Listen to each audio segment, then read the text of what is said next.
takes information about you and then uses it to commit fraud. Identity theft is very serious. We know that identity fraud in its various forms has affected 10 million people in any given year. And what that means in dollars is that it's a loss to businesses of about $50 billion. On top of that, victims of identity theft have spent $5 billion trying to undo this harm. Everyone needs to be conscious that identity theft is real.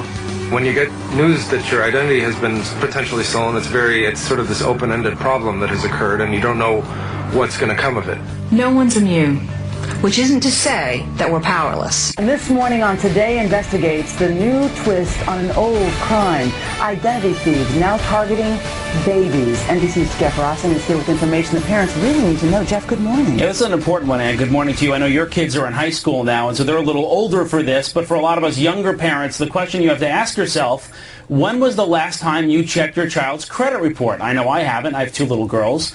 And the crooks know it. Now they're so advanced, they can actually steal your baby's social security number before they're even born, racking up millions in debt. This morning, we tracked down the alleged thieves and show you exactly how they do it.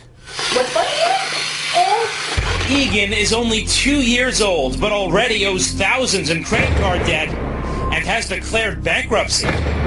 You think this must be a joke, and then you realize, no, this is actually incredibly serious. 9-year-old Riley is in default on utility bills. Her social was stolen 11 years before she was even born. As a mother, I was shocked and angry and violated. Katie was only 3 years old when crooks stole her identity. Now, as a teenager, her credit report shows over $750,000 in debt, all at the hands of ID thieves. A scary thought for a young girl. I think that because it is illegal, they should be in jail. But they're not. In fact, we found 2 men using her identity, living free. Never in my wildest dreams had I thought to run a credit check on my son, and what parent would run a credit check on their child who's in diapers, who's crawling? Stealing their socials is easier than you think. That number is actually a code. The first 3 digits stand for the state it was issued in. The last 6 digits stand for the approximate date it was issued. A clue to the person's birthday. Now, using simple software, crooks can actually predict kids' numbers, meaning when your newborn gets their number at the hospital, it may already be stolen. Which is exactly what happened to Riley. Her mom discovered it years later by chance on a family credit check. The government gave me a bum number that obviously they hadn't cleared. It's a financial birth defect. And the parents aren't warned.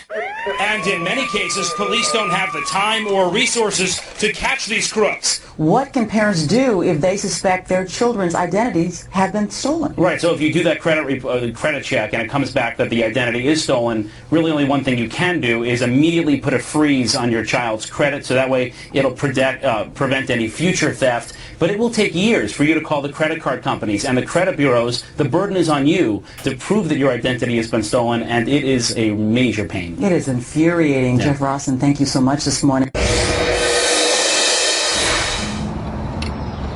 Every time Stancy Nesby looks in the rearview mirror, she can't help but wonder if she's about to be pulled over. Everybody needs to put themselves in my shoes and know that this could happen to them. A 30-year-old single mom with 4 kids who holds 2 jobs working as a nurse's assistant, life was hard enough before her problems with police. It's made it really hard for me to smile and be the normal person that I felt like I was at first. It started 4 years ago when Stancy was pulled over for speeding in the Bay Area. She admitted going too fast, but couldn't understand why she was being arrested. I ended up going to jail that day. They didn't believe anything I was saying. It turned out Stancy had a warrant for her arrest. The police databases showed she'd been busted for cocaine possession here in San Francisco's seedy Tenderloin district back in 1999, but that she never showed up for court appearances. Stancy had to spend 3 days in jail. The problem, she was innocent.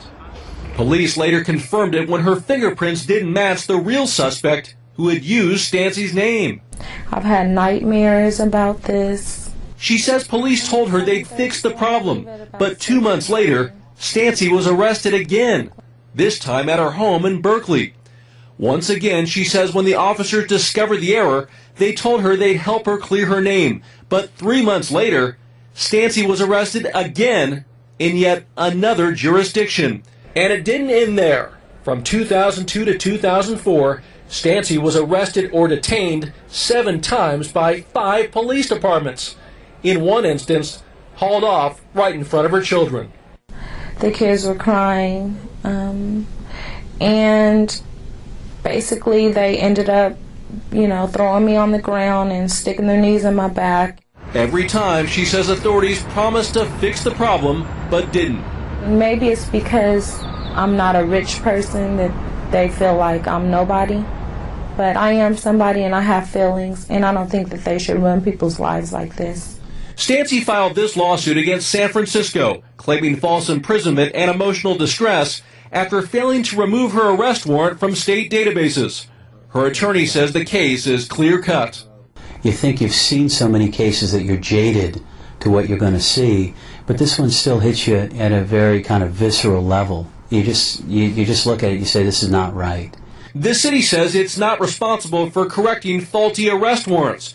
It also notes that Stancy was never arrested in San Francisco, but concedes she was wronged. This is something that I don't think you would wish on your worst enemy. You pray it doesn't happen to you.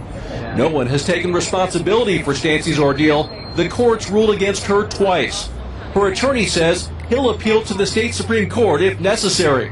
Bureaucracies don't change because people wake up and want to make them more efficient. They generally change because they're forced to take responsibility for something that they're doing that they shouldn't be doing.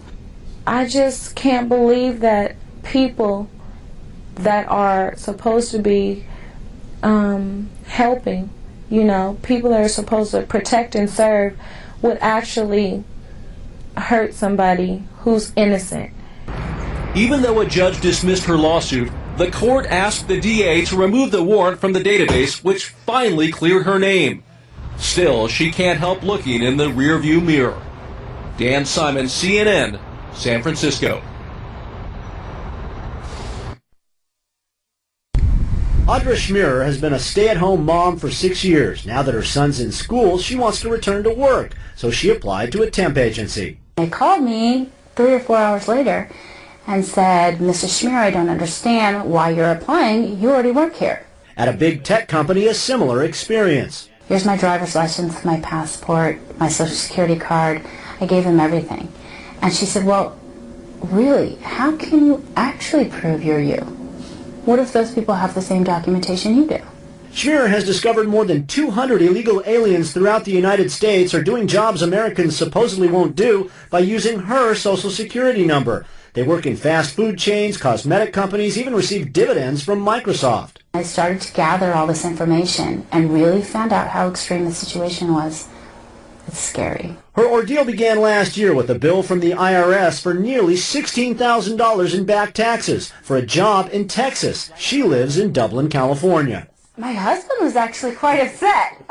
He asked me when I had ever been to Texas. She tracked down the illegal alien whose phony tax return triggered the IRS bill. He told her he bought her social security number and a fake green card at this Texas flea market.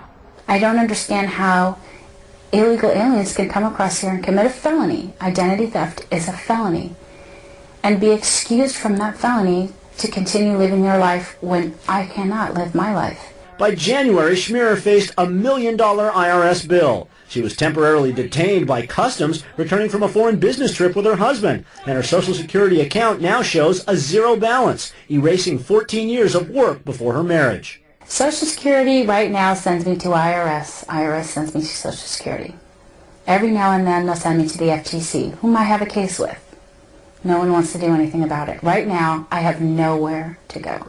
Schmierer spends several hours a day trying to clear her name. The IRS has canceled her bill, but Social Security won't give her a new number. She says all 35 employers she's contacted have refused to take action against the workers using her number. It's cheap labor, and they don't care.